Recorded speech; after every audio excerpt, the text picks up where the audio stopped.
What's up, guys? So here's one of my latest series, and well, it's actually part of the Rivet Lock series, but it's the Rivet Lock Puuko medium. So it's same old Rivet Lock, and this time we got a hollow grind and a micro bevel, and so this is number 4 here, right? So I'm going to start stamping them more like this. I can't tell how good the video quality is from where I'm standing, but the idea here is you got RLPM, so Rivet Lock Puuko medium. It's reclaimed steel, mono steel. So basically spring steel or files or any type of steel that's that can be used for making knives. HMK, hot metal knives. And mono steel means that it hasn't been forge welded. It means that it's just the steel, homogeneous steel, not like Damascus or anything like that. And that's important for a lot of people because sanmai warps and bends. Some people don't like sanmai, some people don't like forge welding too much. The nice thing with mono steel is that it means that the steel is it's in very good condition. It's not like overheated or anything. That's the serial number 4. And then here we have the date where this blade was made or finished. So the 18th of the 1st. So this 18th of January 2023. So this year. I haven't made more since then. I've been focusing on some other products, but this is, part of the Rivet Lock series. So this one is number 3, and then this one is number 1, and this one is very beautiful. So, and we got the sheath, which also locks very well. So that's basically what they look like. It's forged from hold on, let me just, here's our spring steel. So yeah, this is the edge and this is the spine, and you don't want to forge them this way because otherwise they warp that way. So this is a good way to ensure they come out completely straight. That's basically your process. There's one step in between here, which is the cold forging. So I'm gonna do like a panel where there's every stage of the process made. I make these pretty quick, in a sense. But it's sort of like EDC, a medium EDC style knife, something that's forged in high quality and really cool. So that's the idea. Not everybody likes the blade super shiny, and not everybody likes the blade with the darkened or the dark side. So, I'll just be making them randomly, and whatever feels good on whichever blade. This one felt good like this, so I made it like this. This one felt good this way, so I made it like this. And then again, that's the rivet lock, and that stops it from slipping out, right? That's super, super important for this design. And they're pretty tight sheaths as well, and so yeah, it doesn't fall out. You can see, got a little hole there. I'm a little bit of iffy, yes and no, about having a hole there, because if it's your neck knife and it rains, then the water comes in from there. So some of my knives I don't have it, some of them I do. See, this one I do. The one around my neck I do, and I bring my knife, I hang it inside the shower when I'm there. I don't like to go anywhere without a big old blade. So it was hanging in there, and there was like, even though a lot of water went on there, actually almost no water went in that hole. So it was fine, but pretty good. Very nice EDC blades. So Rivet Lock Puuko, and they're all gonna be, slightly different, but they're all gonna have the same characteristics. You're gonna have the rivet lock, you're gonna have all this crazy stamping. So on the first 3, it's more basic like this, right? So HMK, and then number 2 and then 23. But I like just stamping tons of stuff on there. I think it's really cool and it's quite relaxing. So here's another one with a different style rivet.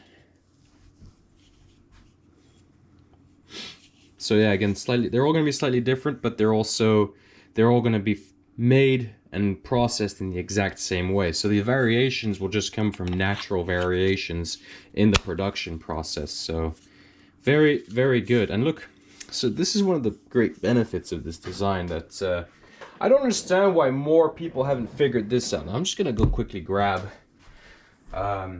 something from over here. A little examples. Let's see.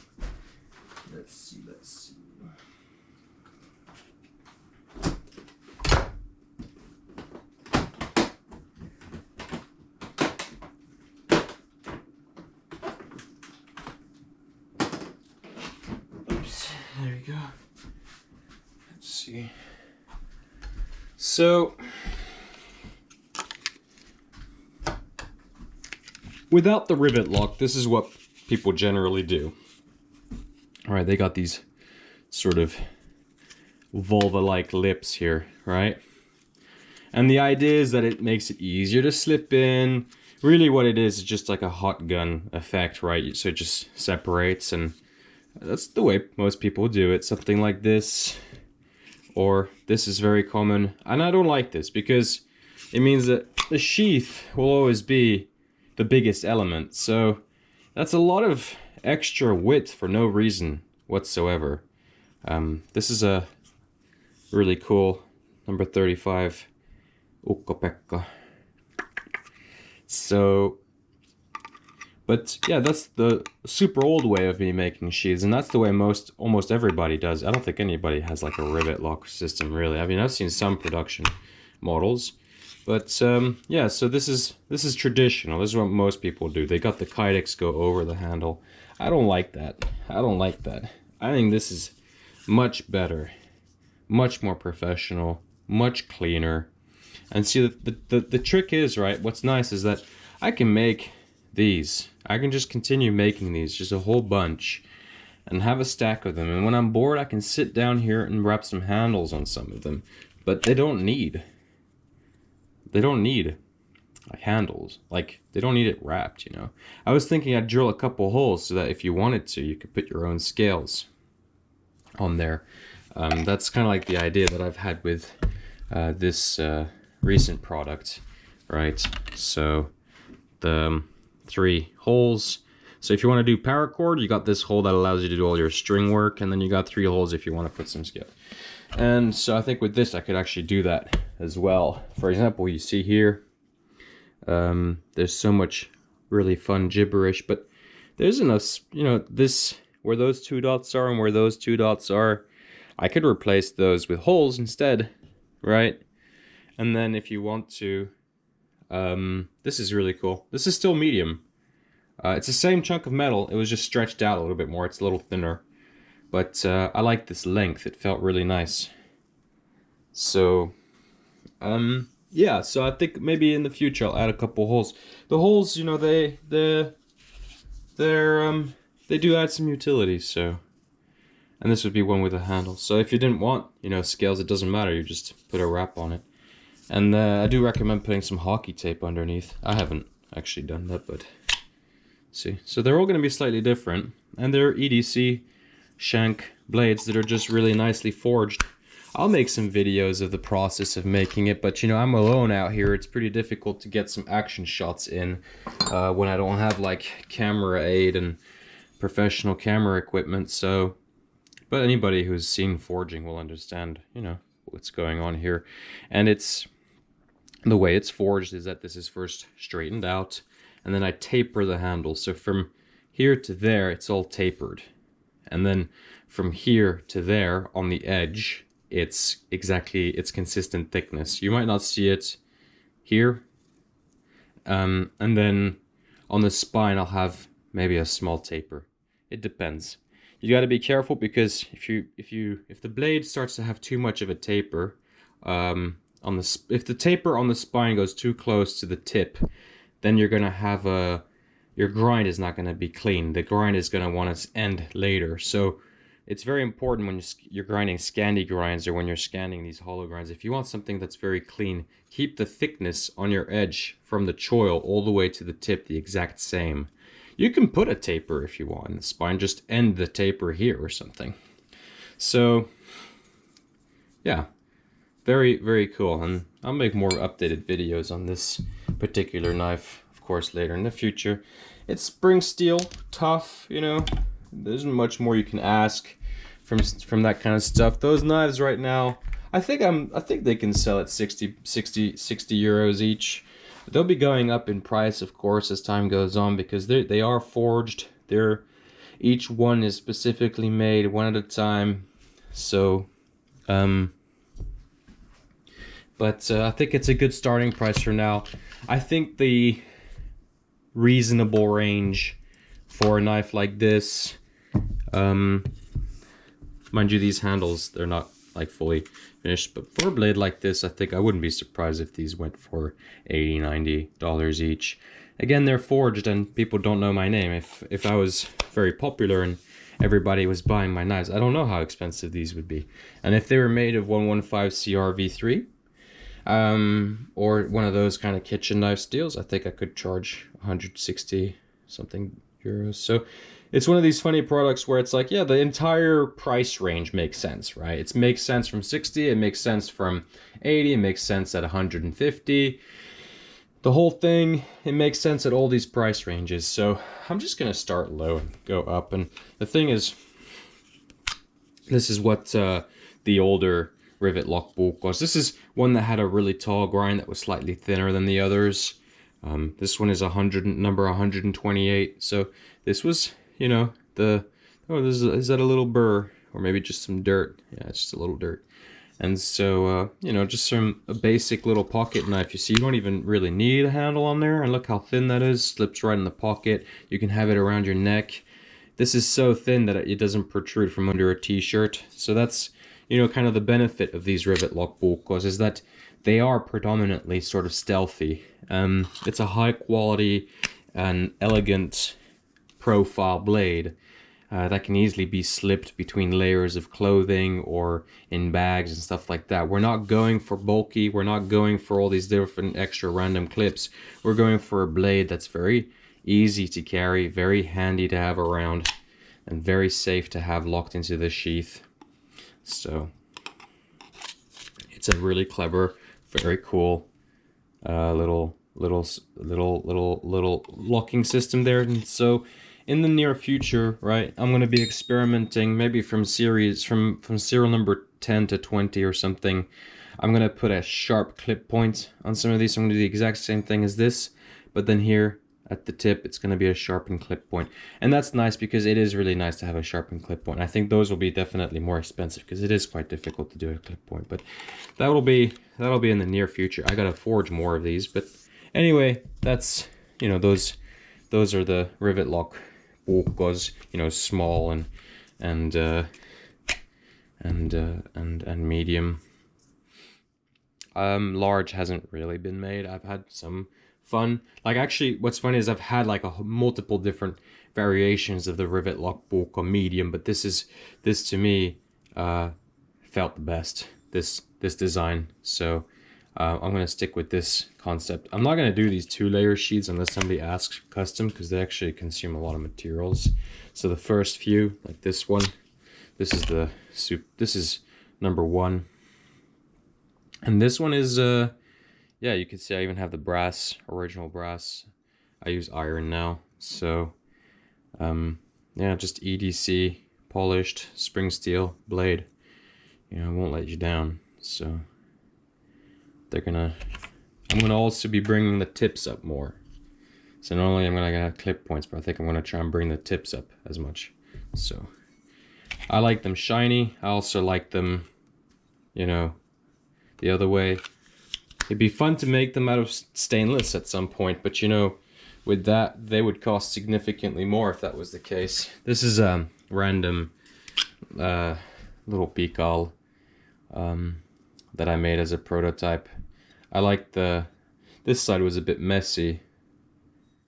but you know, Puukos are really, really fun. I gotta make more of these. Maybe a Rivet lock Puuko medium. But I've tried that. The thing with medium is that, the thing with Puukos is that this makes the most sense to me. If I'm gonna make a Rivet lock Puuko medium, I think this is just smarter overall. Better off just making something like this rather. And then the small ones like this.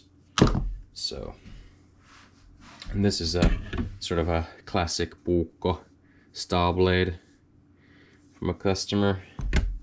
So, and this is a chef's knife Sanmai hand forged that I've been working on. So, yeah, no, this is the Rivet lock Puuko medium. A lot of fun, basic, you know, straight shank kind of blade. Affordable, forged, really cool. They come in all sorts of shapes and sizes, and there's a lot more of these coming. I'm soon done with a couple custom orders, and when those custom orders are done, then I'm going back on producing these, and it's usually about one per day on top of other projects, right? So yeah, something like that, and that's one per day without the cord, because what I'll do is I'll stack up these kind of blades and then do the cord later. But yeah, this is our Rivet lock Puuko medium. And I quite like these hollow grinds on these long straight blades. It's very, very, very dandy. Very easy, simple. The trick with the Rivet lock Puuko is that the distance from the eyelet to your rivet lock, it makes a huge difference. So you need a bit of space there if you're going to plan on doing this yourself. And you got to be careful that it's not too wide. This one is almost too wide. It's fine here, but don't go this wide. Go slightly smaller with these washers underneath your rivet, because when it's really close to the top there, it kind of stresses the plastic, right? So it's fine here, it's working great, because the washer is actually quite thin. But if the washer was thicker, it would actually cause a lot of problems with the opening of the kydex. So be careful. This here is a great proportion. This particular, that's a great proportion right there. That's just a very gorgeous blade altogether. That one's actually very early in the series. I don't think it even has serial number 1 on it. I think it just has a 6 from a previous testing batch. So it doesn't even have like the serial numbers associated. It's sold too. It's going off. So I think, you know, that's an interesting thing. Like if you look at this knife, right, which is a paring knife, it's got a very thin profile. It's got the same old spring steel, cold forge, hot forge, all that kind of stuff. Very, very light, very easy blade to use. I like full steel paring knives like this, but yeah, so this is the sheath, right? And it's got this kind of lip. And, oops. You can see that it's still a thicker blade, a thicker profile, right? It sticks out more. And not only does it stick out more, this is actually might even damage pockets and stuff, right? So that's why I don't do them like this really anymore. I keep them much flatter like this, where everything is like perfectly streamlined. I think this is really, really cool. I'm really surprised that it's not more popular, because one of the benefits of this is like it's kind of sealed here, right? There's no junk is getting in from the top. Not only does the paracord seal everything from around, but having this rounded here instead of having a silly finger groove. If you have what I call a silly finger groove here, what happens is junk can fall in because you're separating the material that's there. It's much better if it's rounded like this, because it doesn't snag on anything, right? You can pull it out of your pockets without any issues. If it's, I haven't done it, if it's like this, where you got this kind of corner there, I don't know, I just don't do it. Yeah, this is your issue, right? And look at the difference. It's quite a big difference. So when I see this, I think this is just not as professional anymore. This type of sheath, like this. It's such a big difference. And it's just because all that material has been removed. And then another thing is like, okay, for the idea with cutting this finger groove is you grab your knife like this and pull it out, right? That's the idea. But that's only relevant if your sheath goes over your handle. See? So it's, I think, just significantly better like this. And then, of course, I can use my thumb to push away the blade, right? If I want to open it much more easily. And because it's rounded, it doesn't, like, hurt, right? So if you want to open it, and by doing that with your thumb, as it's pulling out, your thumb is also wedging itself between the two and pulling it open a little bit. So, I don't know. I think this is just a better way of doing sheaths. And I do it on big knives too. I mean, look. It's perfect, right? So, and then this circle here, I can put my hand in there. There's a lot of fingerprint magnets here. I've been playing with some of these blades. So, again, pretty much. And I hang my own upside down. Around under my right armpit, like a purse. And then I just grab it like this and pull down. And then it's in the hands. So, and that's the rivet lock. So I've been a big fan, big proponent of the rivet lock. I also use it on some kitchen knives, actually. Here. So this is actually a really awesome handle. But stainless steel.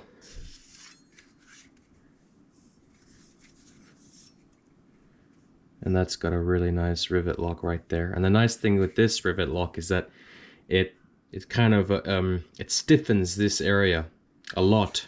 So the flex actually starts above it, and it makes the blade feel a lot more natural. Oh.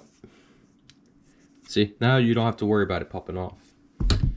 So there you go, guys. That's the rivet lock medium. In all shapes and sizes. Just follow me on Instagram. I'll be making more. These are going up on the website pretty soon. Over the next week or so, I'll be making a lot more of those. Rivet lock Puuko medium. Chowdy choo.